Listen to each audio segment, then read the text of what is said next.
fiction, science fiction, horror, fantasy, crime, LGBT, thriller. You have now entered the House of Mystery with your hosts, Eric Shapiro, David North Martino, John Copenhaver, and Al Warren. Heard on KCAA 106.5 FM Los Angeles, 102.3 FM Riverside, and 105.0 AM Palm Springs. And, of course, joining us on the line is the one and only Ann Burgess. Thank you for being here. I'm happy to be here with you. Wow. So you've got quite the history in crime. And what got you into the field that you're in and this whole... Yeah.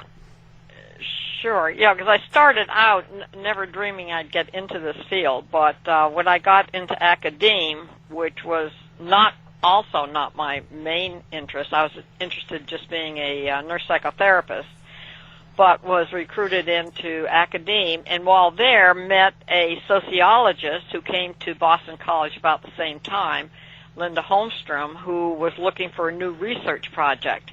And so when I talked with her, she came up with some very interesting ideas and knew at the time that the whole issue of rape was going to be a big issue for women. And so that's where we decided to join forces, so to speak, and I went about trying to find a hospital emergency room where I knew victims would be taken, and that led me to Boston City Hospital. And we made arrangements there, and that's how the whole project got started. So the behavioral science unit at the FBI, how did you get involved with that? Right. Well, that came because we had done the rape study, and we're starting to publish on it. At the kind of the same time, the women's movement was putting a lot of pressure on Congress to do something about law enforcement and dealing with victims, etc. So the group that does all the training for law enforcement at the time, and probably still, is the FBI Academy, the Training Academy. So they were given the task of coming up with training for the agents and for law enforcement on rape victimology. Well, then the next point is they had to find someone to teach it, and they assigned it to the newest person coming, I guess, into the academy, which happened to be Roy Hazelwood. So Roy gets this assignment. He happens to be out in Los Angeles doing a road school on hostage negotiation, and afterwards is talking with some of the police officers and mentions this new assignment that he had.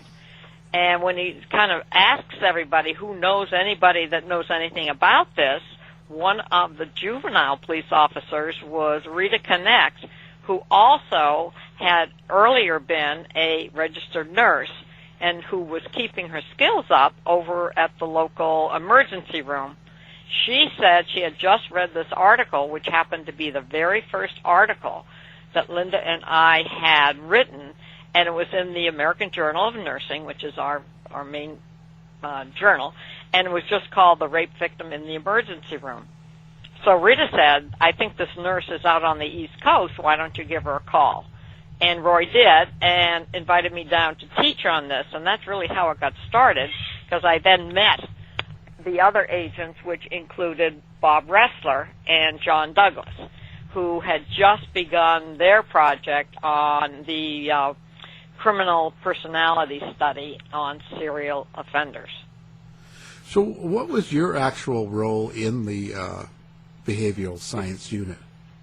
Well, my role then became, as I listened to them talk, I said, well, you really need to professionalize it a bit. In fact, if you look at the third episode in the first series, that is pretty accurate about how the agents came, talked with me when I was at Boston College, and I kind of impressed upon them how important it was to professionalize their methodology, so to speak.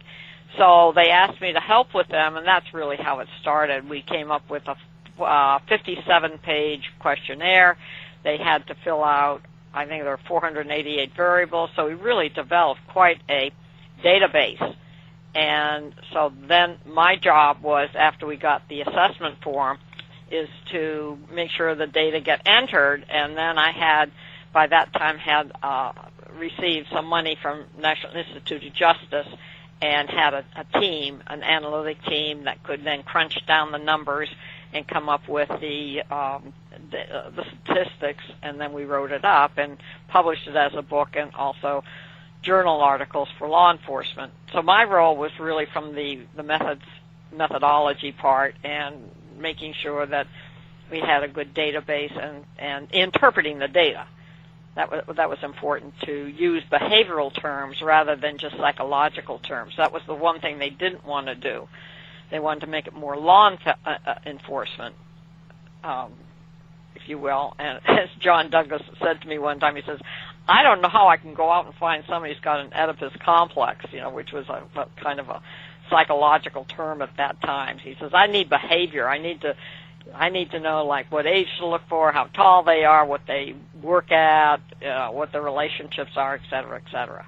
And that was really the beginning of profiling. So we really had two studies going on. We had the criminal personality, which was to look at 36 serial killers who had 112 victims, and tell it like as we learned about it, since nobody was talking about sexual killers.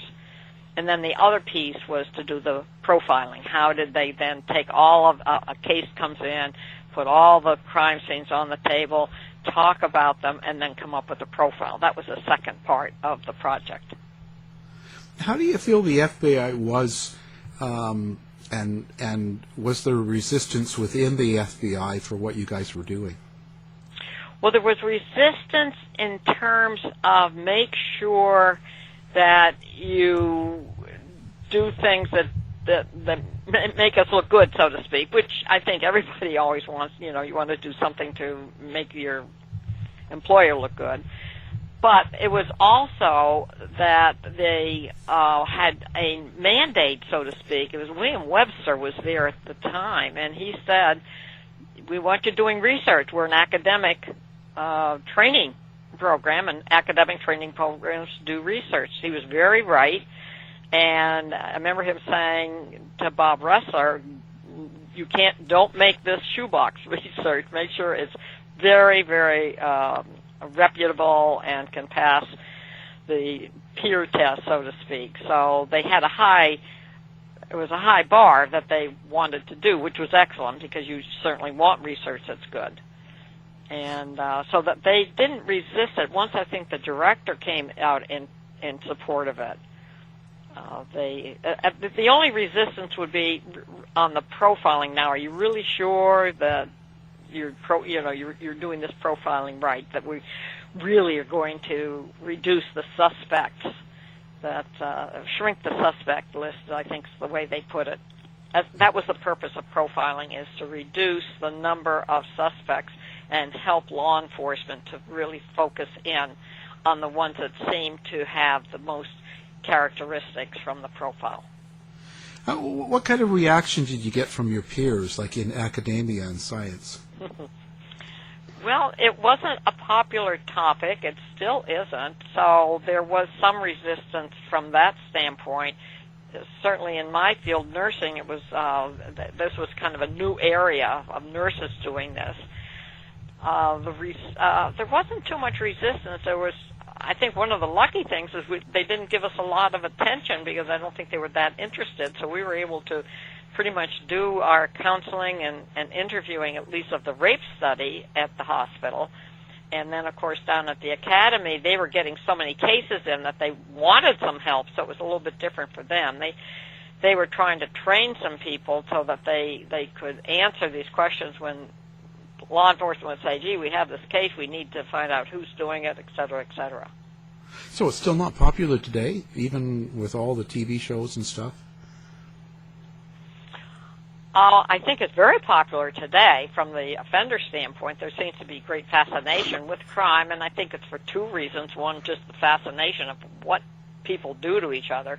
But then second of all, from a prevention standpoint, I know that when I talk about victims and the situations that happen to them, I know that if people are kind of storing this in their own memory to say, gee, if I'm ever in a tight situation, I wonder if I could do this. Because I would always tell them the stories about the victims that survived and then the victims who got more injured because of something that they did in the commission of the offense that really set the offender off. Have you ever really considered what it is that draws people to true crime? If you have an opinion on that, I'd love to hear it.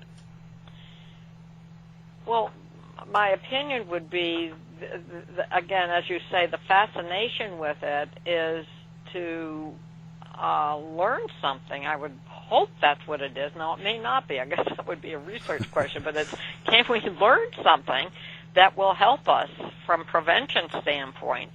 And then the other piece is, of course, that how can people do what they do? Right now, I'm working with a team looking at an added, why does the offender not just kill the victim? Why does the offender have to do additional things to the victim, such as either rape her or torture her or cut her up or dismember or mutilate? Why is that necessary if the intent, and clearly the intent isn't just to kill, but why would they do that? And maybe the other part is most people in their life are going to be a juror in a case, and that might help them as they listen to information. At least I tell my students that. I figure they all are going to be jurors at some point, so listen to this case and see what you think. And I will tell them, I'll say, you're the jury now. What would you do in this case? How do you think the field has evolved since you first started studying, the trauma and rape and victims like this? Well, the field has really evolved in a couple of directions. I was just doing a case this morning on an offender out of Georgia who was a serial killer. They called him the stalking killer, S-T-O-C-K-I-N-G, silk stockings. He would kill his victims and wrap them around his neck, their neck. And one of the things is there was plenty of forensic evidence, but they didn't have the equipment at that time to do the DNA. Nowadays, they would get that case solved in probably on the first or second victim because they'd have the DNA, and they would have prevented 7 other crimes to women, elderly women down in that area. So DNA has been a major technology advance, not only for identifying a suspect, but for exonerating them. It's as useful to say who isn't a subject. So that's one thing, and that's in the forensic field has really advanced, and a lot of good research is going on. They can now take fingerprints off of all kinds of samples, and I could go on and on, but there are a lot of advances there. So that's in terms of the science piece of it.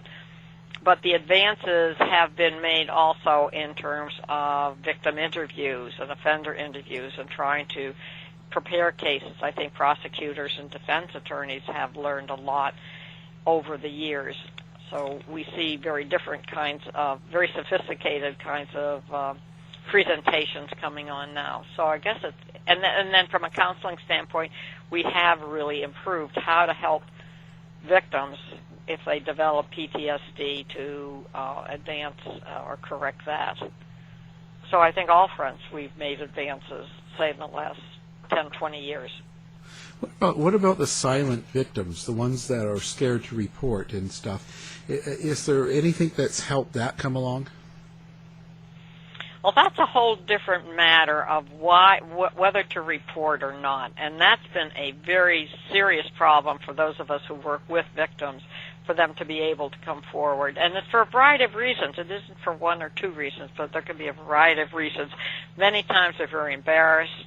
They don't want to bring attention to themselves.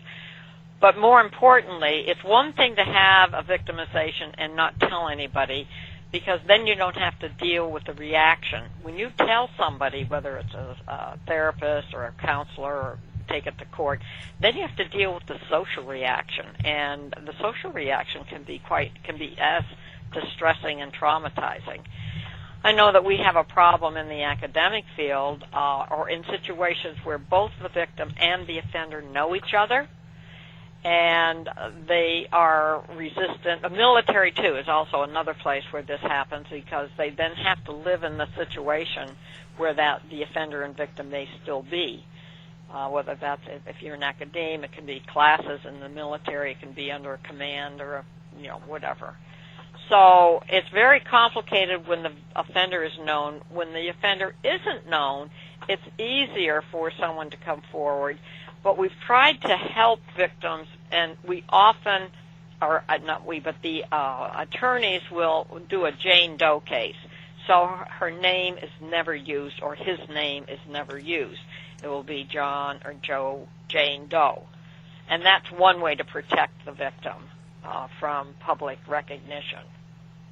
Yeah, there's been a big rise in military sexual assaults. I've noticed through the media a lot. Yes. Why do you think that's happening? A couple of reasons. Also in the not just the military, but athletics and sports. And sometimes I think it's because of the kind of the culture. The culture is all male very often, or used to be all male. So they have a very kind of different set of rules and what constitutes what. Then the other piece is that the victim, because they are a well-known person, and it's going to be somebody that knows them. It's not going to be not usually going to be a stranger. And it can be in the military because somebody is a rank above them.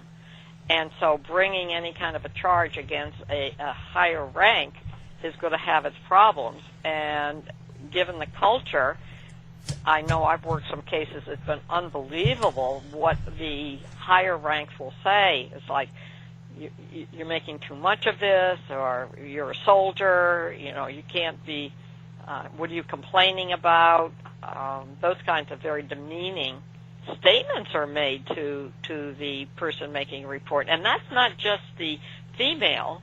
It can be a male in the military. But females have not been in the system that much, so I think that's beginning to change. But on deployments, it can be a real serious problem. I could give you all kinds of really chilling stories that I've heard that I have no reason not to believe, and many times I fully understand why a victim doesn't come forward with it. That's not helpful, of course, for getting the offender. And so what the military has done now, I think, is a good thing, is that you could make a anonymous third-party report, so that you don't have to identify yourself, but you can, at least the person can be identified. And I would imagine it could really be hard on a victim, especially if they're going against someone in the public, because we saw that with the swearing in of Justice Brett Kavanaugh. Remember, with the right, absolutely, yeah. And do people really understand it? Like when we see that, and when that was going on, there was a lot of talk, like that the woman couldn't remember enough, and different details and stuff, so it couldn't have happened. But that's not true, is it? Well, what you're describing is kind of it's what we call a delayed disclosure that can take, and it depends on how delayed it is. Obviously, if it's weeks or months, it's not much. But if you've got years built up, as you say, memory can be faulty for pieces. Memory can be faulty, suffering a trauma. So we have a number of factors that play against that whole bringing up and making a complaint. But you're right; it created a lot of emotion as well as discussion, sure. And then what followed, I think that had the Me Too movement had been before that, right? And then the Kavanaugh, yeah. So the kind of culture was already stirred up because of women. I think they were all women coming forward on prominent persons in the entertainment field. Yeah. And then that case. So you always want to look at the context and that a case will come up within. That's got to still be a big problem of believing the victim or believing the person that's claiming the assault. It's always been a problem. It's always been there. As long as I've been in the field, and I've been in quite a while, it's always been a problem. I can remember more in the beginning. If somebody would call me on a case, they would say, "Do you believe her? Do you believe this happened?" It was very important, and I can understand that. Of course, if they're an attorney, they didn't want to. They were not that. It wasn't. There wasn't a lot of education out on that yet, and so I could understand it. But I still get it that because nobody wants to put a lot of energy into a case and then find out it didn't happen or that the victim wouldn't come forward or something like that. So you're right. It's been an issue and it still is an issue. Yeah. There's something in society, because even people having fake hate crimes and setting up things and yep. going to great lengths to yep. try to make themselves look like a victim. Yeah, very, very true. Yeah. What was your initial reactions to the Mindhunter series when it came out? Well, I was curious. I was interested, of course, and John Douglas had told me it was coming. In fact, I thought it was rather delayed, that it was supposed to have come out earlier. I don't know. But anyway, it finally came out. And as I said, I was a couple of reactions. First, they didn't have me in the right profession. I am a nurse, a psychiatric nurse, and they had me as a psychologist. And it's obviously I can't correct that, but I hope that I've said it enough that if they ever identify me again, they'll identify me as a nurse. But I was interested in how accurate were they for the cases, because we had worked so hard on the data and I knew these cases inside and out. And I have to say they were pretty accurate. They got the key factors in. They, of course, had to play Hollywood and dress them up, in some different type of context. But as to the actual facts of the case, I thought they were pretty accurate. So you feel pretty good about it? Well, I think it taught things. I thought it added a dimension. Our work had been used and is still used in Criminal Minds. It didn't get the play that Mindhunter did, but in Criminal Minds, if you remember back to some of the early shows, they would always start off with the victimology. They'd always do the profile. You'd see one of the actors standing up and saying, "Look for this," and and go on down. So I thought that had gone well, but then, of course, as the years went on, they had to kind of up the quality of it, or however you want to call it. So it's I don't know where it's at now, but at least in Mindhunter, I knew that they were basing it on actual cases, and that I thought was very important and good. So did you ever get a chance to actually participate in one of the serial killer interviews as is portrayed in the show? Not for Mindhunter. I of course, knew all the data, and we talked about all of the cases, etc., in writing up the book. We did a book, out of that. As Holden says, a book? Yes, it was a book. And it wasn't Mindhunter, it was another book. But at any rate, we did that. And was that sexual homicide patterns and motives? That's it, yeah. That's the academic part of the book. And then, of course, John wrote the Mindhunters. Now, the Mindhunters, the agents were all called Mindhunters at the time, back in the 80s. So that's the title he took for his book, yeah. So now a lot of the different things you came across in the show, it almost seemed like you were just kind of stumbling your way onto different phenomenon. Is that sort of how it really happened, or what did happen? Well, what did happen? Well, this is an academic exercise, so you take data, you crunch it down, and then you look at your findings, and then you have to make the interpretation. So that's essentially what we did. We were always, my goal, and I hope I reached it, was to always look at the patterns and the motives. I was looking for pattern. That's what I had done in the rape study on rape trauma syndrome, was looking at the pattern. And I think that, and then we decided, and we wrote a number of papers from the homicide data, but then how do we put it into a book? And we put it in pretty much those chapters, or how do these killers grow up, what was unique or not unique, and then what made the difference. And I think that's what our major contribution was how they thought from an early age about killing, because most kids don't think and fantasize about killing, but these 36 men did. And then we had to explain, why did they keep killing? Once, it's one thing to kill once, but why keep doing it? And that's where we came up with what we called the motivational model of how that's a circular in the heads of these guys to make them be very compulsive to keep killing. Were you? In fact, Okay. I'm sorry. Sorry. Were you able to always maintain a clinical approach to this? Did it ever personally bother you, the gruesome details that you were dealing with day to day?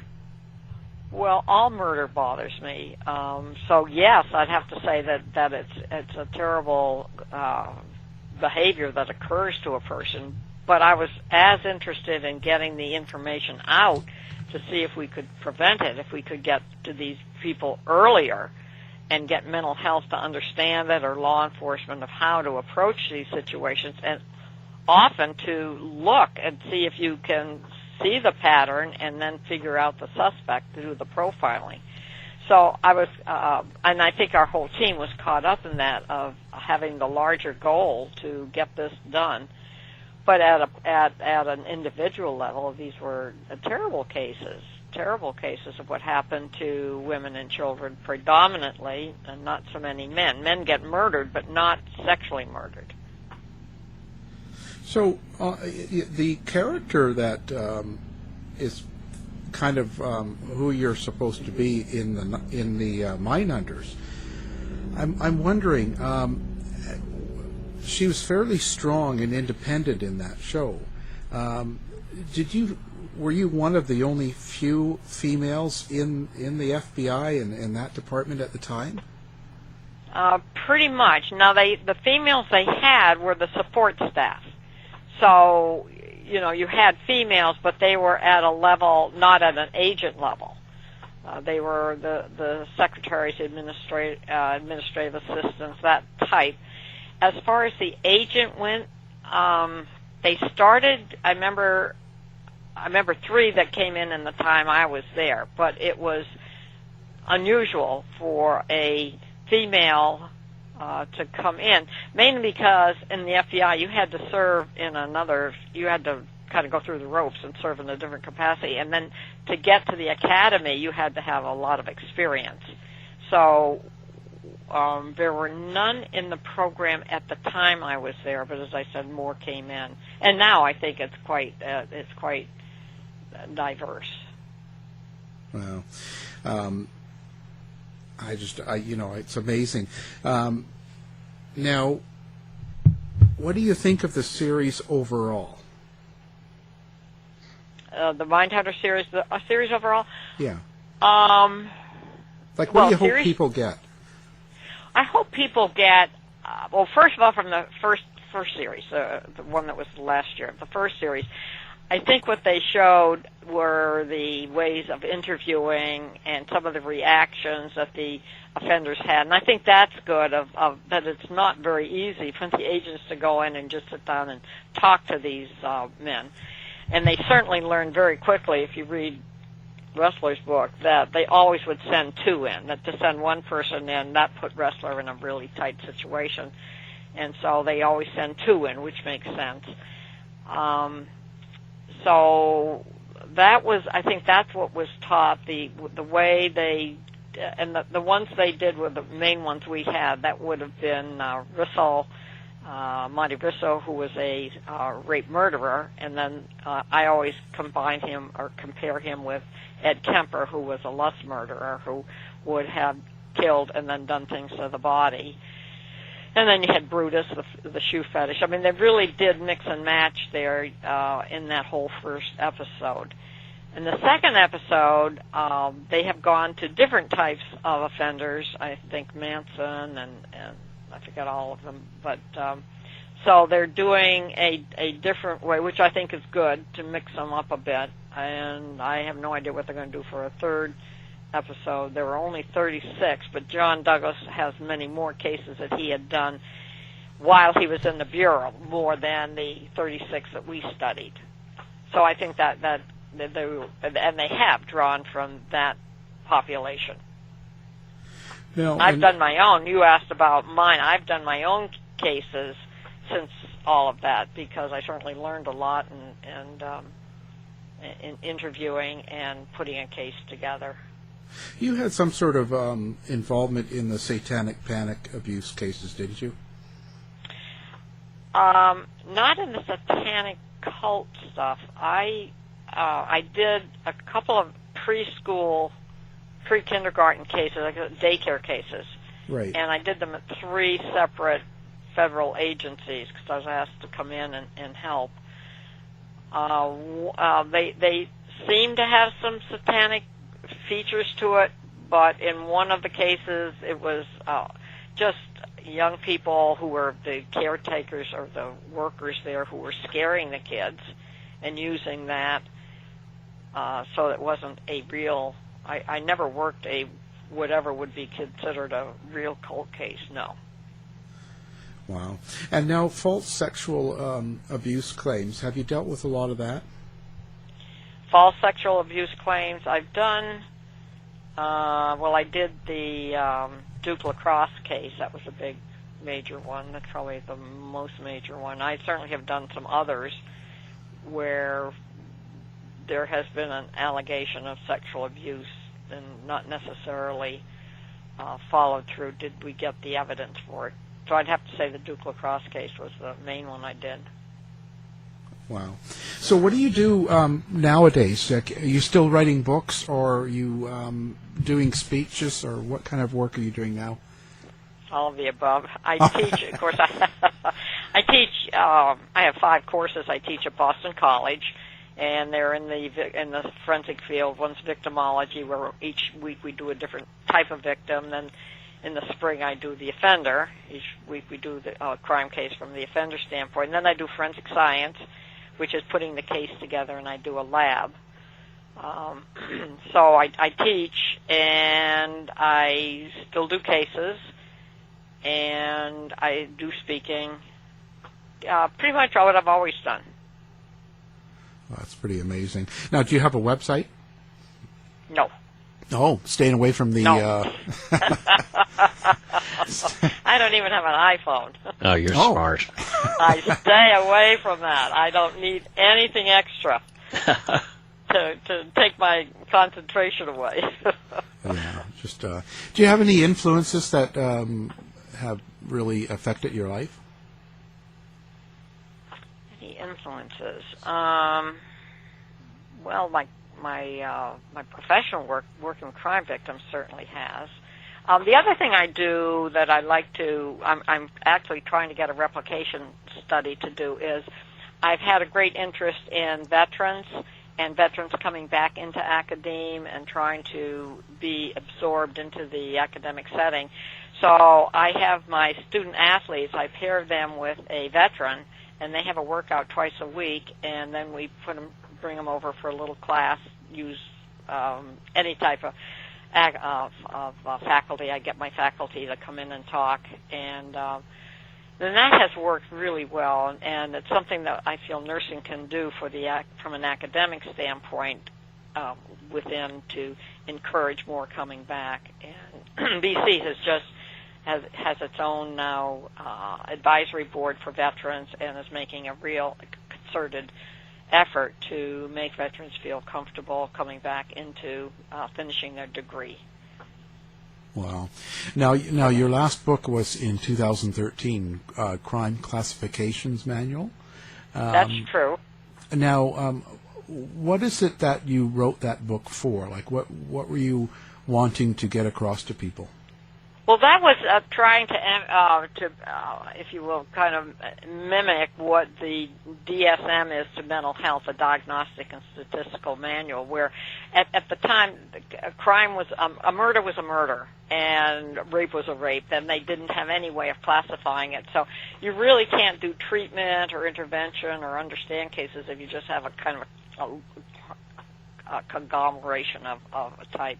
So we tried to separate out and make categories. So that's what that was about. That was the first one. Now it's up to the third edition, and it's just on kind of an encyclopedia of types of crimes. I read it at the second edition, and I'm a big crime nerd, so I really dug it. But it's not for everybody, obviously, because it's dense. It's dense. It's an academic book. You're absolutely correct. Yeah, we make dense books. Oh, yeah, or the sexual homicides and sexual, let's say, crimes. Are they evolving or changing through time? Oh, I think they are. In fact, we have a conference coming up called The Evolution of Evil, and the speakers we have out of Columbia University, Michael Stone, who's a psychiatrist, and Gary Brucato, who is a psychologist, have spent a lot of time. Oh, good. Okay, so you know what they've done. But there's your... And they make the point that they do think that there have been changes, and I would agree in our culture that we are seeing different kinds of cases. Just one little tiny group that I had worked with the National Center Missing and Exploited Children when we were looking at just infant abductions, little babies being stolen from hospitals. And then pretty soon we began to see that there was what they call fetal abduction, where women are going in and literally cutting into the uterus of a pregnant woman to steal a baby. That's new, and that's almost doubled in the last 5 or 10 years. So what's going on, that kind of phenomenon, and then the whole dismemberment. If you've talked with Stone and Brucato, they looked at the whole dismemberment issue. You almost can see it once a week. Some place in the United States is reporting a case. So that'll be on Saturday, October 5th at Boston College. Yeah. Oh, at BC. Yeah. Wow. Yep. Very interesting. Very, very quite the subject. How do you stay happy? How do you stay happy? I tell you. How do you stay happy? Wow. Have you? Are you surprised at how big it's gotten? On TV, it's on movies. There's. Oh, I know. Networks. I just. Why? Yeah. Why? What is the big draw? It is something that people get of all ages, pretty much all ages. People get drawn to it. Yeah. Interestingly, for me, I'm a host of a true crime podcast, and I would say 90% or better of my listeners are women. Really? Oh, that's interesting. Okay. Mm-hmm. So, so there's I'm often thinking, what is that? And a lot of it is probably what you've mentioned. Most of the victims are women or children. Women. Sure. Yeah. The child victims. You talk about tough cases. They're tough. They're very tough. Oh, it's got to be. Everybody is affected by them. Yeah. Well, it's certainly been interesting, and we really appreciate you coming on and talking about this happy Christmas subject. Yeah, I know. Oh, dear. And we wish you nothing but the best. Thank you. And again, our guest has been Ann Burgess, and wow, we'll have your books and everything posted up on our site so people can do one click and pick up a book and look for the next one. Look for the next one. There you go. Okay, thank you for inviting me. I really appreciate it. Thank you. It's been fantastic. Yep. Thank you. Bye-bye. To find out more about our show, guests, or to listen to past shows from our archive, please go to www.houseofmysteryradio.com. Show's over for now. Was it as good for you as it was for me? Well, good night. This has been a production of Something Weird Media. I'll be back.